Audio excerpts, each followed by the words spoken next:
From JBS Studios in Greater New York, this is the JBS News Update with Teisha Bader. I'm Teisha Bader with the JBS News Update for Monday, December the 14th, 2020. We open with news this weekend of Israel establishing ties with another country, the small kingdom of Bhutan, located in the Himalayas, neighboring with China and India.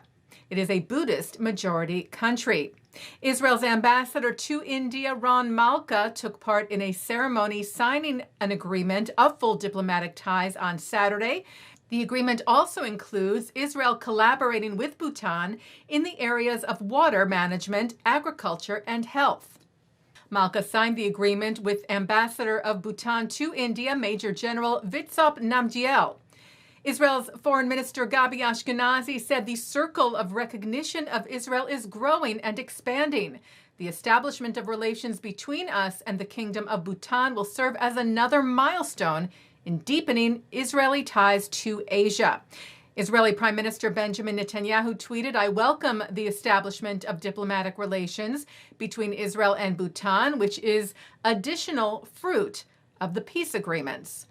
Jewish organizations welcomed the announcement as well. The leaders of the Conference of Presidents of Major American Jewish Organizations, Arthur Stark, William Daroff, and Malcolm Hoenlein, wrote, "The Buddhist country of Bhutan's embrace of Israel represents a growing global recognition of the Jewish state and its legitimacy."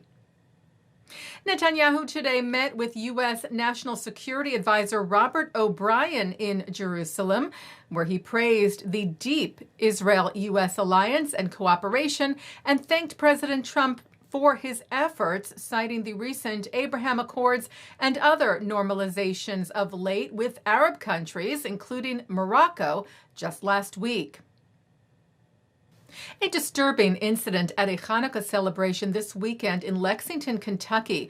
Chabad of the Bluegrass shared on Facebook that during an outdoor public candle lighting ceremony for the holiday Saturday night, a car pulled up, nearly hitting the volunteer camera crew, and the driver began yelling abusive language.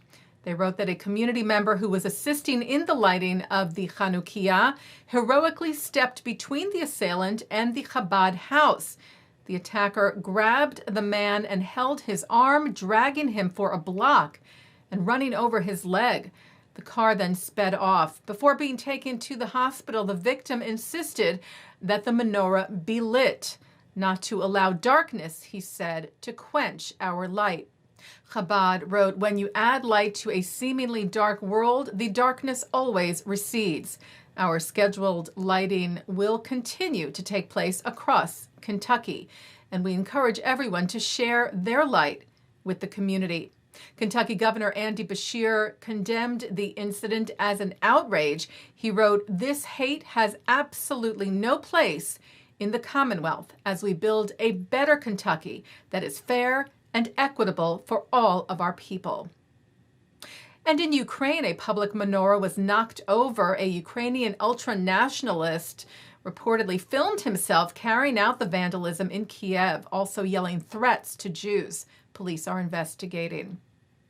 Well, a critical case nurse in New York became the first American to receive Pfizer's coronavirus vaccine. Sandra Lindsay was given the shot at Long Island Jewish Medical Center in Queens, New York, today. New York Governor Andrew Cuomo watched the vaccination via video and said this is the light at the end of the tunnel. But, he stressed, reminding people to still follow social distancing and mask wearing, it's a long tunnel. The CEO of Pfizer, by the way, is Jewish and an immigrant. Albert Bourla was born in Greece, the son of Holocaust survivors from Thessaloniki. And Israel's COVID vaccine is drawing closer to the finish line. Israel's Institute for Biological Research announced today that phase 2 of its vaccine's clinical trials were approved and will begin in the next few days, with some 1,000 volunteers taking part. If all goes well, phase 3 will follow with up to 30,000 volunteers. Israeli Defense Minister Benny Gantz said, "I see great importance in the development of an Israeli vaccine that will continue to serve Israeli society for years to come." Well, Israel's first top 10 NBA draft pick made his debut this weekend with the Washington Wizards. Deni Avdija scored 15 points in the preseason game against the Nets last night. Wizards announcer Justin Kutcher, who is Jewish, also made headlines when he proclaimed after Avdija hit an off-balance shot, "It's the mensch off the bench on Hanukkah," apparently a Jewish play on Christmas's Elf on a Shelf. Avdija started the game on the bench. And before the game started, Avdija also hugged the Nets assistant coach, who is his former Maccabi Tel Aviv teammate, Amari Stoudemire. Taking a look now at our programming for tonight on JBS for Monday, December the 14th at 7 o'clock. It's The Wisdom of Dr. Ruth, followed by The Jewish Story, looking at Roman rule.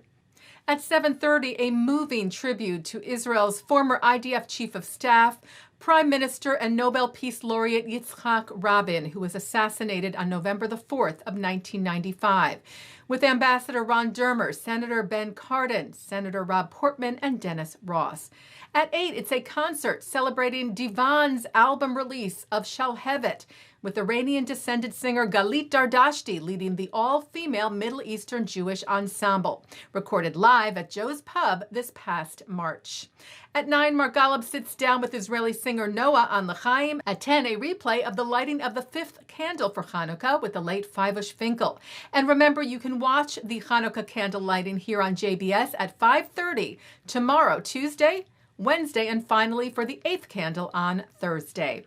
At 10:30, it's a discussion tonight about the capture of Adolf Eichmann from the 92nd Street Y. And coming up next, a Hanukkah concert from the Maccabees. And that's the JBS News Update for Monday, December the 14th, 2020. I'm Teisha Bader. Stay healthy, stay well, and Chag Sameach.